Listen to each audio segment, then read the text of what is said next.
ইসরায়েলের নতুন আইন, ফাঁসির আদেশ হবে ফিলিস্তিনি বন্দীদের জন্য ডিফল্ট শাস্তি, আন্তর্জাতিক মহলে সমালোচনা।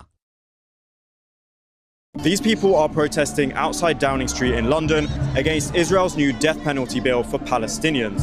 This new law makes the death penalty the default sentence for Palestinians in the occupied West Bank convicted of deadly attacks, while Jewish Israelis who kill Palestinians don't get the same penalty.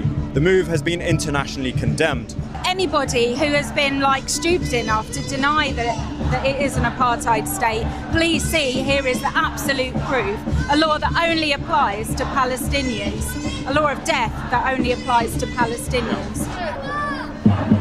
There's a real sense of anger here that this is part of Israel's plan to ethnically cleanse more of the occupied Palestinian territories. All the nations and all the countries around the world need to step up. The UK, Germany, France and Italy say they strongly oppose the legislation, and rights groups say the law discriminates against Palestinians and warn that the law is another tool of Israeli apartheid. Why is Israel being allowed to go on with such impunity?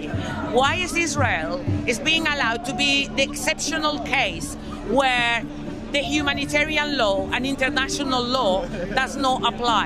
Hundreds gathered here today to send a message to the UK's Prime Minister, Keir Starmer, that the UK needs to do more than merely condemn the law.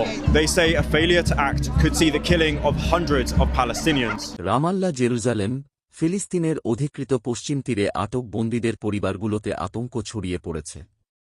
সোমবার দেরিতে ইসরায়েলের parliament, Knesset, একটি বিতর্কিত আইন পাশ করেছে, যার ফলে প্রাণঘাতী হামলার দায়ে দোষী সাব্যস্ত ফিলিস্তিনিদের জন্য ফাঁসির আদেশ ডিফল্ট শাস্তি হিসেবে নির্ধারিত হয়েছে। আইনের বিস্তারিত বিবরণ। শাস্তির ধরন। আইনে স্পষ্টভাবে ফাঁসির মাধ্যমে মৃত্যুদণ্ড কার্যকরের বিধান রাখা হয়েছে। বিশেষজ্ঞদের মতে, ইসরায়েলি চিকিৎসকরা ইনজেকশন দিতে অস্বীকৃতি জানাবেন, এই আশঙ্কা থেকেই ফাঁসির বিধান রাখা হয়েছে। সময়সীমা। সাজা ঘোষণার 90 দিনের মধ্যে মৃত্যুদণ্ড কার্যকর করতে হবে। এতে ক্ষমা প্রার্থনার কোনো অধিকার থাকছে না। বিচারকের ক্ষমতা। বিচারকরা বিশেষ পরিস্থিতিতে যাবজ্জীবন কারাদণ্ড দিতে পারবেন, তবে আইনে তা অনির্ধারিত বিশেষ পরিস্থিতি হিসেবে উল্লেখ করা হয়েছে।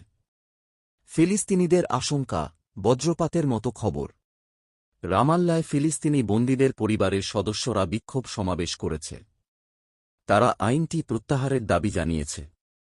মায়সুন শাওয়ামরেহ, যার 29 বছর বয়সী ছেলে মানসুর হত্যাচেষ্টার অভিযোগে বন্দী, বলেন, আমি আমার ছেলে ও সব বন্দীর জন্য ভয় পাচ্ছি। এই খবর বন্দীদের পরিবারের জন্য বজ্রপাতের মতো এসেছে। আবদেল ফাত্তাহ আল-হিমোনি, যার ছেলে আহমেদ 2024 সালের অক্টোবরে তেল আবিবের কাছে হামলার অভিযোগে বিচারের অপেক্ষায় রয়েছে, তিনি আশঙ্কা প্রকাশ করে বলেন, আমি মানবাধিকার সংগঠনের কাছে আবেদন করছি যেন তারা ইসরায়েল সরকারের ওপর চাপ সৃষ্টি করে এই আইন কার্যকর না হয়। সামরিক আদালত। 96% দোষী সাব্যস্তের হার। ফিলিস্তিনি অধিকার সংগঠন বিতসেলেম বলেছে, পশ্চিম তীরের সামরিক আদালতে, যেখানে শুধুমাত্র ফিলিস্তিনিদের বিচার হয়, দোষী সাব্যস্তের হার 96%। সংগঠনটির অভিযোগ, এই আদালতে জবরদস্তি বা এমনকি নির্যাতনের মাধ্যমেও স্বীকারোক্তি আদায়ের ইতিহাস রয়েছে। ইসরায়েল এই অভিযোগ অস্বীকার করেছে। অ্যাডালাহ ও এসিআরআইয়ের মতো মানবাধিকার সংগঠনগুলো বলছে, সামরিক আদালতে ন্যায্য বিচারের মৌলিক নিশ্চয়তা নেই। তারা ইতিমধ্যেই এই আইনের বিরুদ্ধে ইসরায়েলের সুপ্রিম কোর্টে আবেদন করেছে। আন্তর্জাতিক আইন ও বিশেষজ্ঞদের মতামত। জাতিসংঘের মানবাধিকার প্রধান বলেছেন, এই আইন আন্তর্জাতিক মানবিক আইন লঙ্ঘন করেছে। ইসরায়েলি আইন বিশেষজ্ঞরা বলছেন, সুপ্রিম কোর্ট এই আইন বাতিল করবে বলে আশা করা হচ্ছে।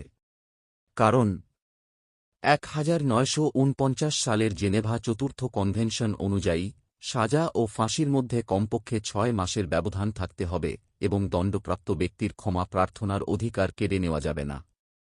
ইসরায়েল ডেমোক্রেসি ইনস্টিটিউটের অধ্যাপক মরদেখাই ক্রেমনিতেজার বলেছেন, এটি একটি স্পষ্ট ঘটনা যেখানে সুপ্রিম কোর্ট আইনটি বাতিলের আহ্বান জানাবে। নিকট ভবিষ্যতে মৃত্যুদণ্ড কার্যকরের সম্ভাবনা খুব বেশি নয়।